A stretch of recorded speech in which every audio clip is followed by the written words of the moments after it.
আমরা ঠিক করেছি ভেলকির তরফ থেকে না মাঝে মাঝেই আপনাদের কাছে এবার আসবো বিভিন্ন টপিক নিয়ে, বিভিন্ন বিষয় নিয়ে। আজকের বিষয় হচ্ছে বাঙালির খাওয়া দাওয়া। তার মধ্যে খুব স্পেশাল একটা জিনিস হচ্ছে মাছ। কারণ মাছে ভাতে বাঙালি কথাতেই আছে, কারণ বাঙালিরা নাকি মাছ ছাড়া খেতে পারে না। তাই চলুন আজকে কিছু প্রবাদ নিয়ে একটু ঘাটাঘাটি করা যায়। Next zone. তাহলে মাছের প্রবাদ নিয়ে যখন আজকে আলোচনায়, প্রথম প্রবাদ একটু ইন্টারেস্টিং হোক, অন্য রকম। বিড়াল বলে মাছ খাবো না, মাছ ছোবো না, কাশি যাবো। বিড়াল বলছে মাছ ছোবো না, যেটা একদম অসম্ভব ব্যাপার। কারণ আপনারা জানেন যে বিড়াল কতটা মাছ ভালোবাসে। সে বলছে মাছ ছোবো না, মাছ খাবো না, কাশি যাবো। মানে কি বলতে পারবেন? মানে আমরা নিজেদের খারাপ দিকটাকে লুকিয়ে অন্যের সামনে ভালো সাজার জন্য সেই রকম প্রিটেন্ড করলাম, সেরকম দেখালাম, তার সামনে সেরকম রিপ্রেজেন্ট করলাম। তো সেটা হচ্ছে বিড়াল বলে মাছ খাবো না, আসছবো না, কাশি যাবো। ইন্টারেস্টিং না? আচ্ছা, আপনারা এরকম কোনো কথা শুনেছেন যে কেউ বলছে কথাটা কোনো লেজামুড়ো নেই? লেজামুড়ো মানে রিলেটেড টু মাছ, আবার সেই মাছ। এখন লেজামুড়ো রিলেটেড টু মাছ, কথার মানে কি? কথাটার মানে হচ্ছে কেউ যখন কিছু বলছে, সে যে বিষয়ে কথাটা বলছে সেই বিষয়ের সঙ্গে রিলেশন নেই কোনো, সে যেটা বলতে চাইছে। তাই জন্য আমরা বলে থাকি কিন্তু তোর কথাটার কোনো লেজামুড়ো নেই। সব পাখি মাছ খায়, কিন্তু দোষ হয় শুধু মাছ রাঙার।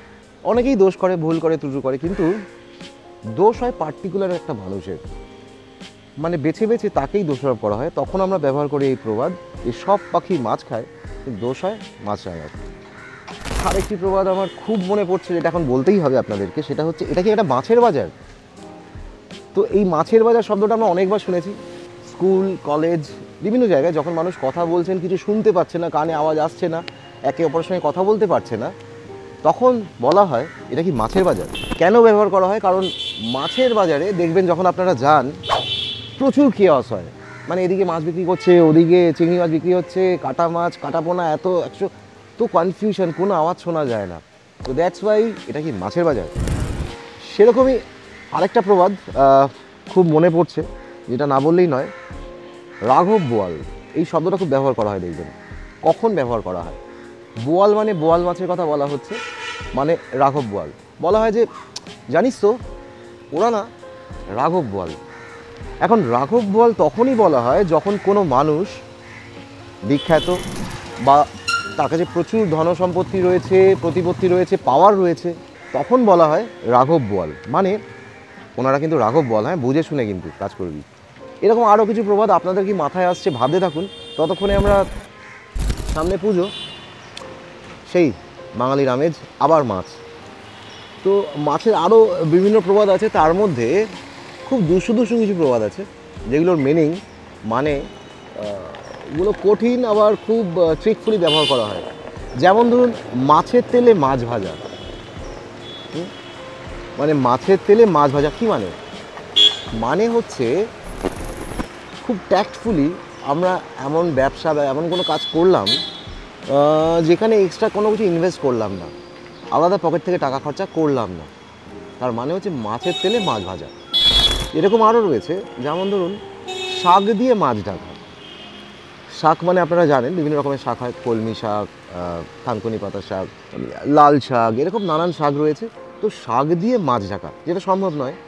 তো কোনো মানুষ হয়তো এমন একটা জিনিস লুকিয়েছে যেটা ইজিলি ভিজিবল, মানে সবাই ধরে ফেলছে যে ওখানে ওটা আছে, বা ওটা মিথ্যে বলেছে, হ্যাঁ।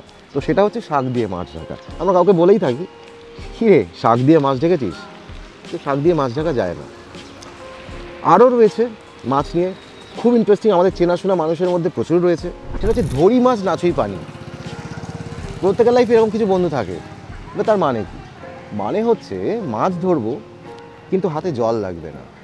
খুব চালাক, মানে এরা খুব চালাক হয়। মানে এরা বিভিন্ন কাজকর্ম করে, কিন্তু সেই কাজকর্মর কোনো খারাপ দিকটা নিজের গায়ে লাগতে দেয় না, তারা সবার কাছে ভালো থাকে। তো দ্যাটস ধরি মাছ নাচুই পানি। তেমন আরেকটা জিনিস মনে পড়ে গেছে, হ্যাঁ, সেটা হচ্ছে ভাজা মাছটি উল্টে খেতে জানে না। এরকম অনেক মানুষ আছে। বুঝতে পারলেন কি মানে? ভাজা মাছটা উল্টে খেতে জানে না। এরকম কে আছে যে ভাজা মাছ উল্টে খেতে জানে না? মানে যারা যারা মাছ খায় তারা এটুকু নিশ্চয়ই পারে যে একটা মাছ উল্টে খেলাম, এর মানে হচ্ছে অতীব ভদ্র সাজা। মানে জেনে শুনে আমি এমন একটা ভদ্রতার মধ্যে মুখোশ চাপিয়ে বাজারে মানে বিচরণ করছি যে মানুষ মানে সে কিন্তু সব জানে, সব বোঝে, কিন্তু এমন দেখাচ্ছি যেন আমি ভাজা মাছটা উল্টে খেতে জানি না। খুব নিরীহ আমি। অনেকগুলো প্রবাদ বললাম, কিন্তু তাছাড়াও অনেক প্রবাদ বাকি রয়ে গেল মাছ নিয়ে। আসলে আমাদের বাংলায় না এত এত রকমের প্রবাদ রয়েছে, আপনাদের কিছু মনে পড়লে সেটাও জানাবেন। ও হো, আরেকটা মনে পড়ে গেছে, সেটা হচ্ছে গভীর জলের মাছ। এই নিয়ে গানও আছে, গভীর জলের ফিশ। গভীর জলের মাছ হচ্ছে যারা খুব ধুরন্ধর, যারা খুব চালাক, যারা এমনভাবে কাজ করে যাতে অন্যরা ধরতে পারে না, তারা অনেক নিচে, মানে গভীর জলের মাছ যারা অনেক নিচে থাকে তাদের তো ধরা যায় না, এদেরকেও ধরা যায় না। তো এরকমই বিভিন্ন প্রবাদ আরও কিছু যদি আপনাদের মাথায় আসে মাছ নিয়ে, প্লিজ কমেন্ট করুন। আর ভেলকি তরফ থেকে আমি সজল এবার এরকমভাবে আসতে থাকবো আপনাদের সামনে, ভুলভাল বকবো, একটু হাট বকবো, একটু শুনবেন। প্রথম প্রয়াস, ক্ষমা করবেন। আর প্লিজ শুধু ক্ষমা করবেন না, লাইকটা মারবেন। হ্যাঁ, পছন্দ হোক না পছন্দ হোক লাইক মেরে দেবেন, কমেন্ট করে ফেলবেন। কমেন্ট তো করতেই হবে, নাহলে আমরা কী করে জানবো যে আপনারা কী কী ভাবছেন। আর সাবস্ক্রাইব করুন ভেলকিকে। আর ডু ওয়াচ, সামনে পুজো আসছে, সবাইকে শুভকামনা। পুজোর কেনাকাটা নিশ্চয়ই শুরু হয়ে গেছে। আমরা আবার আসছি next week. Till then watch. হ্যাঁ।